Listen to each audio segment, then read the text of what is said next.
Hi everyone, this is Hannah and welcome to my YouTube channel. For today's video, I will be trying out something different. I have always wanted to do this, pero parang wala lang akong lakas na loob. Ang dami-dami nang gumagawa nito and ayaw kong ma-left out. Kaya ngayon, gagawin ko na siya. Today, I will be getting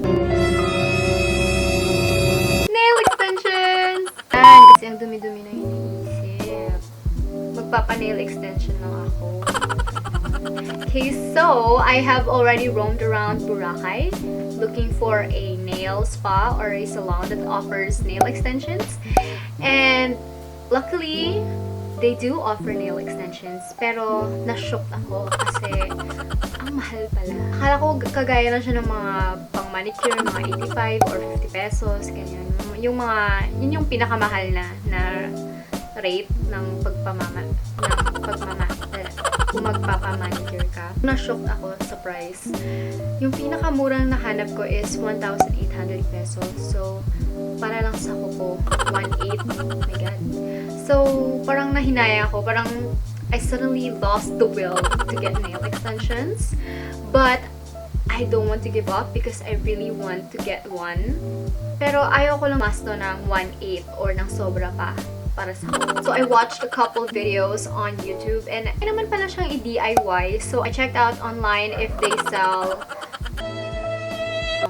nail gel extensions, yung mga products na ginagamit para sa nail extensions. And they do.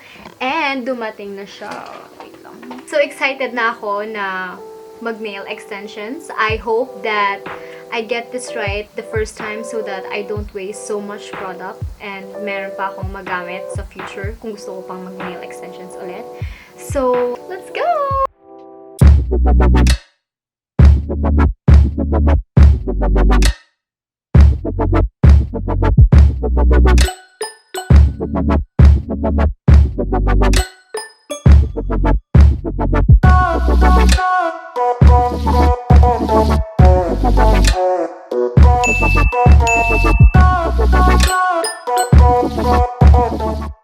Hi again, you guys. Okay, so I'm so excited to get my nails done. I think this will be sort of a tutorial as well para sa mga curious kung paano mag-apply ng nail extensions.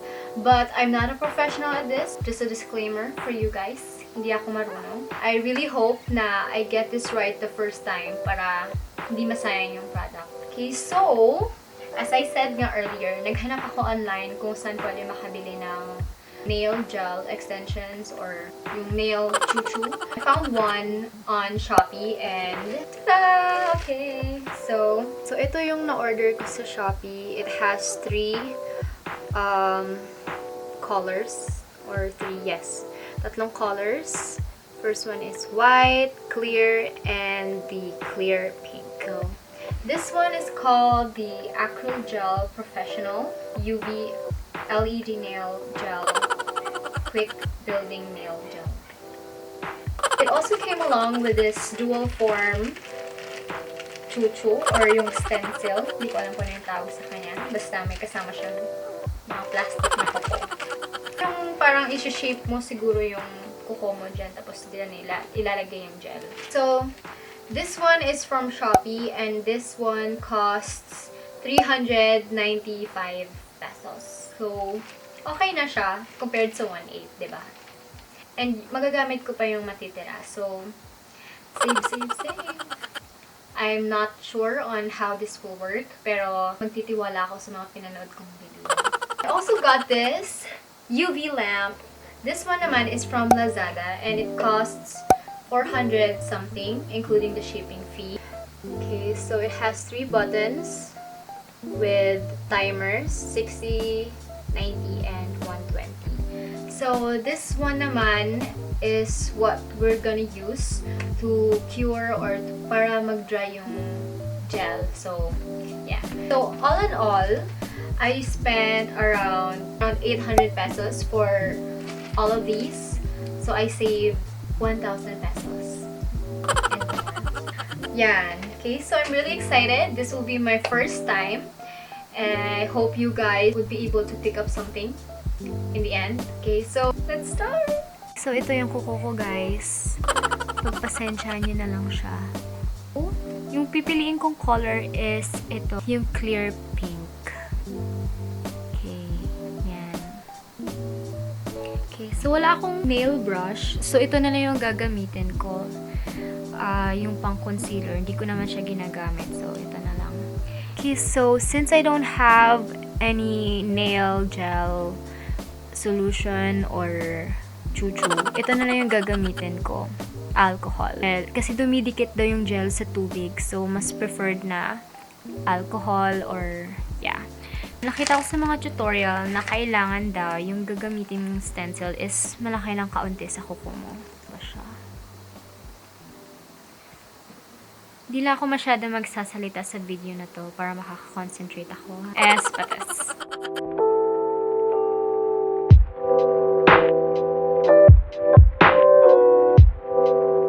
Okay, so isasawsaw niyo lang yung brush. Tapos, i-mold niyo lang siya. Gentle. Ingat-ingat din. Kung di siya masaktan. Patas.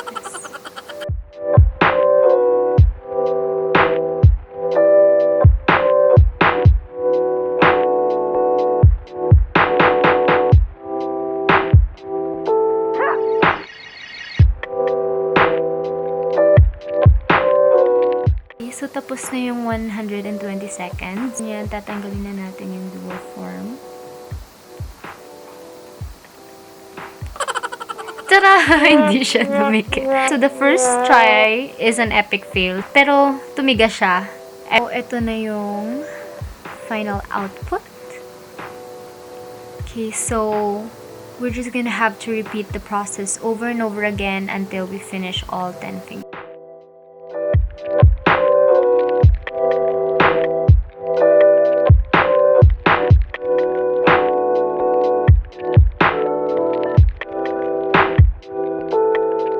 After almost 2 hours of applying this on my fingernails, I'm finally done! Okay, so this is the finished product. Okay, so hindi pa siya completely finished kasi kakat ko pa siya, tapos i-file ko pa sa shape na gusto ko. Siya ipapa super haba kasi hindi naman pwede super mahaba yung kuko sa work. So, yung tamang-tama. So, ikakat ko na siya. Yung hindi lang masyadong mahaba, hindi rin masyadong maiksi. Tamang-tama lang.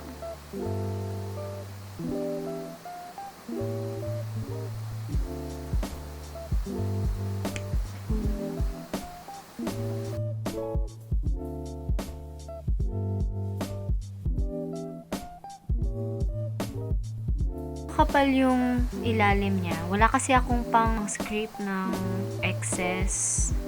Hindi din siya makaya ng nipper lang. I already finished my right hand. Okay, so after mag-dry na yung lahat, lalagyan ko na siya ng base coat or di kaya ng matte top coat kung ano yung feel ko. Medyo natatagalan na ako. Ilang hours na ako dito, to be honest. The time right now is already midnight. So, naantok na nga ako. Medyo matagal na siya. Tapos na yung left hand. So, ititrim ko na lang siya. Tapos, ipa-file. Then, ito na yung magiging outcome niya. Tara! Tapos na yung dalawa kong kamay. Okay, so, napakatagal na process pala yung nail extension, no? So, nahagard na ako kasi madaling araw na. So, after nito, ipapolish ko lang siya gamit ang nail polish remover. So, hindi na to siya part sa mga tutorial na napanood ko. Pero, since oil-based kasi to, parang napapakinis na yung nails. So, gagamitin ko na lang siya. So, namumuyat ako para dito. Tapos, tatanggalin ko lang. Alright? So, after nyan, lalagyan ko naman siya ng base coat.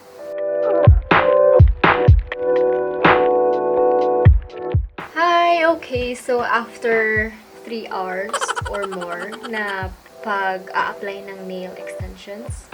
Ito na! It's done! Okay, so this is the finished product.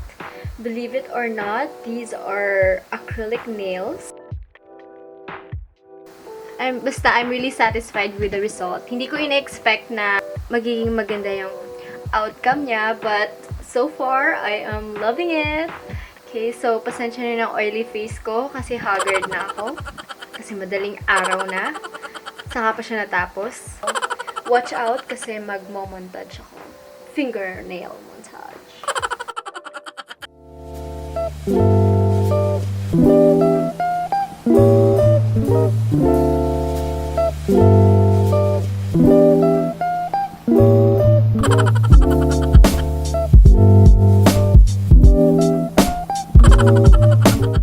Okay, so that's it for today's video. I hope you guys were able to enjoy watching this sort of tutorial-ish video of mine on applying nail extensions.